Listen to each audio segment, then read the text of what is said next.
This is the story of how Italian football created the most spectacular league the world has ever seen, and how it all came crashing down in the most dramatic fashion. For one golden decade, Serie A was the premier destination for the world's best players and home of some of Europe's most iconic clubs. Today, you would struggle to identify marketable, star players across any of the top teams, but it wasn't always like this.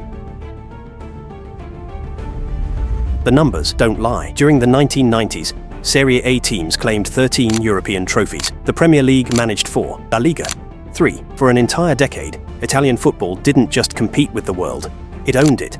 Between 1990 and 1999, Serie A produced 6 Ballon d'Or winners and witnessed 6 world record transfers. When Diego Maradona graced San Paolo Stadium, when Gabriel Batistuta terrorized defenses at the Artemio Franchi, when Ronaldo, the real Ronaldo, mesmerized crowds at the San Siro, the world watched in awe. But this dominance didn't happen by accident. It was built on something revolutionary for its time: the marriage of football and big business. While other leagues remained amateur in their approach, Italy's industrial giants saw football not as a hobby, but as the ultimate business opportunity.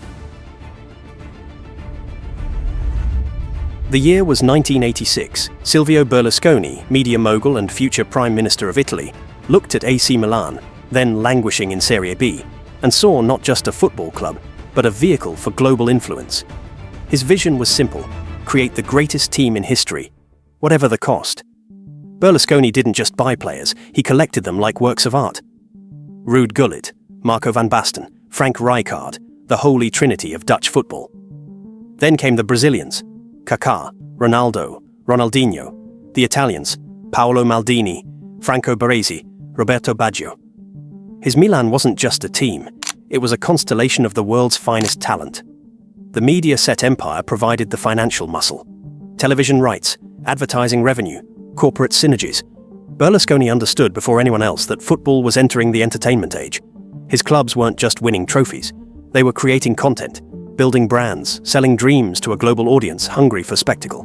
Between 1988 and 2007, AC Milan won 8 Champions League titles and 8 Serie A championships. The Berlusconi model worked because it was more than just investment. It was integration. Every signing served multiple purposes: sporting excellence, commercial appeal, global marketability. Empires built on one man's vision are only as stable as that man's fortune.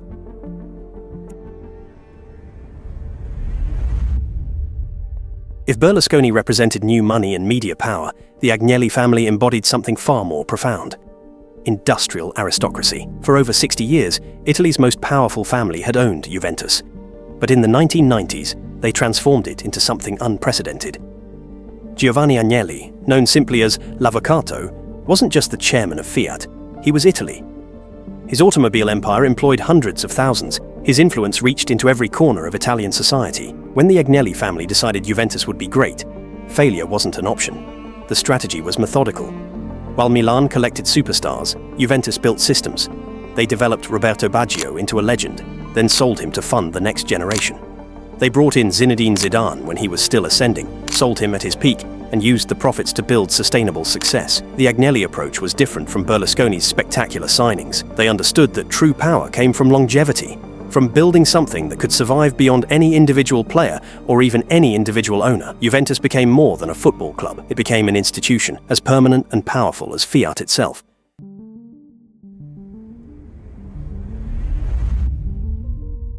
In the small city of Parma, population barely 180,000, Callisto Tanzi had a vision that seemed impossible: compete with Milan, with Juventus, with the giants of world football. His weapon? Parmalat, the dairy company that had conquered global markets from Brazil to Australia. The Parma project wasn't about tradition or history, it was pure corporate ambition. Tanzi understood that in the new football economy, geography meant nothing. A small city could compete with Milan if it had the financial firepower and the vision to execute. The signings were spectacular: Gianluigi Buffon, Fabio Cannavaro, Hernan Crespo, Faustino Asprilla, Hristo Stoichkov. Players who could have signed for anyone chose Parma because Tanzi offered something unique: the chance to be part of building something from nothing. Between 1992 and 2002, Parma won 8 major trophies, including 2 UEFA Cups, 1 Cup Winners' Cup, and 3 Coppa Italias. For a small city club, this was miraculous. For a corporate showcase, it was the ultimate marketing success. The Stadio Ennio Tardini became a temple to possibility, proof that in Serie A's golden age, dreams backed by corporate billions could become reality. Under President Sergio Cragnotti, whose food empire Cheerio had made him one of Italy's richest men, Lazio embarked on the most audacious project in football history. The signings read like a who's who of global football: Pavel Nedved, Juan Sebastian Veron, Hernan Crespo, Claudio Lopez, Marcelo Salas, Alessandro Nesta.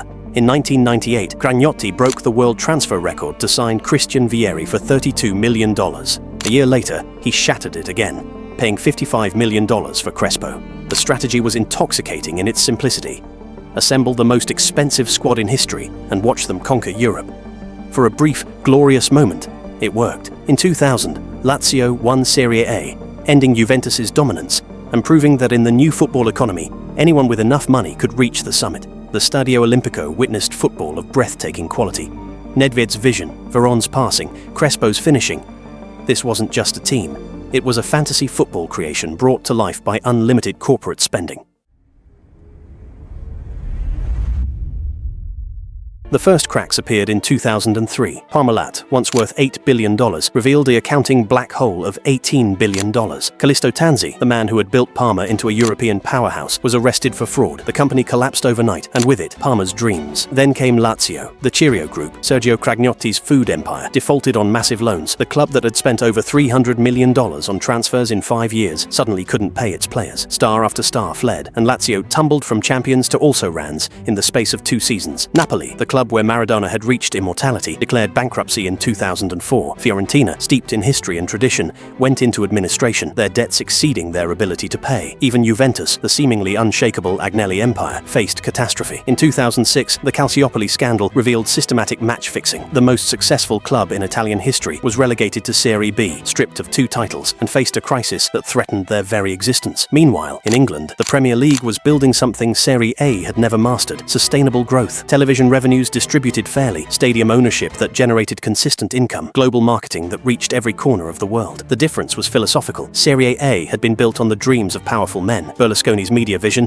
Agnelli's industrial might, Tanzi's corporate ambition, Cragnotti's limitless spending. When those men faltered, everything they had built crumbled with them. The Premier League was built on systems, structures, and collective strength that could survive any individual failure. What do you think? Will Italian football ever reach the heights it once did? Or has that ship now sailed for good? Leave a comment below.